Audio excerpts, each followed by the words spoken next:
Hello મિત્રો, કેમ છો? મજામાં? સ્વાગત છે તમારું મારા નવા મિની બ્લોગમાં. અટલ ટનલથી અમે નીકળી ગયા અંજની મહાદેવ ટેમ્પલ જવા માટે. તમને ખબર પડી કે ત્યાં એટીવી રાઈડમાં જવાનું અને ત્યાં ઘોડેસવારી ગઈ હતી, પણ અમે ઘોડેસવારી છે ને ત્યાં બીજી જગ્યાએ ગઈ હતી ને, તો અમને પછી એટીવી રાઈડ લીધી. ત્યાં તો અમારો એવો ભાઈ હતો ને કે બાપા મને તો બહુ બીક લાગે, એમ લાગે કે અમે નીચે ન પડી જાય. અને જોવો તો કેવું સ્પીડમાં કરે ને, અમને એવી ભગાવે ને. અમને વિડીયો લેવી ને તોય મને એમ થાય વિડીયો નથી લેવો, પેલા મોબાઈલ પકડો, મોબાઈલ પડી જશે, એટલી સ્પીડમાં ચલાવતું હતું. જો કેવું દેખાય તમને બધું. અને અહીંયા તો બહુ મસ્ત, અહીંયા બધા રેસ લગાડ. મેં કીધું કાલો આપણી આગળ થઈ જાય, પણ એ ભાઈ તો કેવું ભગાડતો હતો. અમને જોજો, બધા પહેલા અમે જ પહોંચ્યા હતા. કેટલી સ્પીડમાં કરે ને આમ. મેં એમને તો બીક લાગો પડી. મેં કરણને કીધું, મેં કીધું મને હવે નથી જવું ઉપર, હાલીને જવી આપણે. અને ત્યાંનું આ વાતાવરણ બહુ મસ્ત હતું. ફોટા લઈ લીધા, વિડીયો લઈ લીધા. વિડીયો લઈને પછી જો મેં અડધો પહોંચી ગયા હતા અને ઉપર જવાનું હતું. અમે તો ત્યાં શૂઝ તો ત્યાં જ પહેરવા પડે, કેમ કે ત્યાં ઓલું સ્લીપ વાળી જમીન હતી, તો ત્યાં પડી જવાની બીક લાગે. ને રસ્તામાં ઘોડાય હતા, જો કેટલા બધા ઘોડા આવે છે.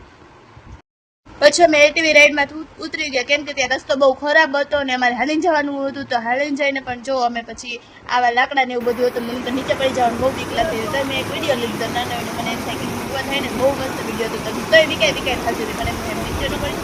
લાકડા બહુ ઓલા હતા, બહુ નીચે પડી જાય એવા જ હતા. પછી ત્યાં જો કેવું છે ને, આમ નદીમાંથી પાણી તો એટલું ઠંડુ ઠંડુ બરફનું ઓગળીને જતું હતું ને. અમે તો પાણી હાથમાં જોયું તો બહુ ઠંડુ ને, જો બરફ ને નીકળો હાવ ગંધારો બરફ ને. કેવું છે જો બરફ, તો મને તો બહુ મજા આવી ને. જો કેટલો બરફ છે. અને મેં સારું અમે અહીંયાથી શૂઝ લઈ લીધા, કેમ કે શૂઝ લઈને એમાંથી શૂઝ છે ને ખૂચી જાય એટલે એવા. પછી અમે ઉપર મંદિરે આવી ગયા, અંજની મહાદેવ ટેમ્પલમાં. જો ઉપરથી પાણી પડે છે ને, બરફનું ડાયરેક્ટ શિવલિંગ જ બની જાય છે. આ કેવું કુદરતી કહેવાય, જો તમને દેખાય જ છે. અને અમે દર્શન કરી લીધા ત્યાં મહાદેવના. જો કેવું મસ્તીનું પાછળ બનતું હતું આમ મંદિર ને, બધા રમતા હતા ને સામે સામે બરફમાં કરતા. ચડતા તો ચડાઈ ગયું ઓલું લઈને, અને બીજા એકબીજાને હાથ પકડીને પણ નીચે ઉતરવા. મને તો એવી બીક લાગી ને, કેમ કે એકદમ સ્લીપલી જમીન હતી ને. જો બધા હાથ પકડીને ચડતા હતા, એક બેન તો એવા પડ્યા ને, તો મને બીક લાગી ગઈ. એમાં એ બેનના શૂઝ રહે ને ઓલા હતા, એટલે પછી કરણને મેં વિડીયો બનાવી લીધો આવી રીતે.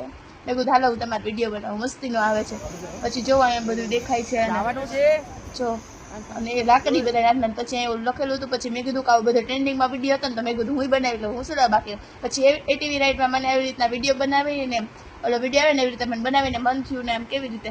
તો એ મને બીક લાગતી હતી, કેમ કે કરણને એટીવી રાઈડ ચલાવતા નહોતો આવડતો. ઓલા ભાઈ શીખવાડ્યું તો એ તે આગળ ઓલું હતું ને, તો એમાં નીચે ખાઈમાં પડી જવાનું બીક લાગતું. મેં કીધું કે તું ન ચલાવ. હવે ઓલા ભાઈને કે કરણ મને કે તું ચલાવ. મેં કીધું નાની ખાઈમાં ખાબકવું હોય કે શું.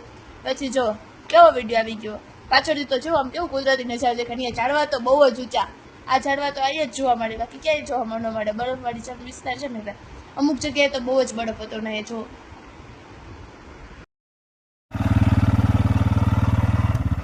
એટીવી રાઈડમાં અમે થોડોક આ વિડીયો બનાવી લીધો અને પછી બધું કરી લીધું ને પછી અમે નીકળી ગયા નીચે જવા માટે. નીચે જઈને છતાં રાત પડી ગઈ હતી અમારે, અને બહુ જ લેટ થઈ ગયું. તો અમારે હોટેલે પહોંચવાનું હતું. તો હવે મળીએ કાલે નવા મિની બ્લોગમાં. તમારે મારી આવી નવી ચેનલ જોવી હોય ને મારા વિડીયો જોવા હોય તો મારી ચેનલને તમે લાઇક, શેર અને સબસ્ક્રાઈબ કરવાનું ભૂલતા નહીં. તો મળીએ હવે કાલના નવા મિની બ્લોગમાં. બાય.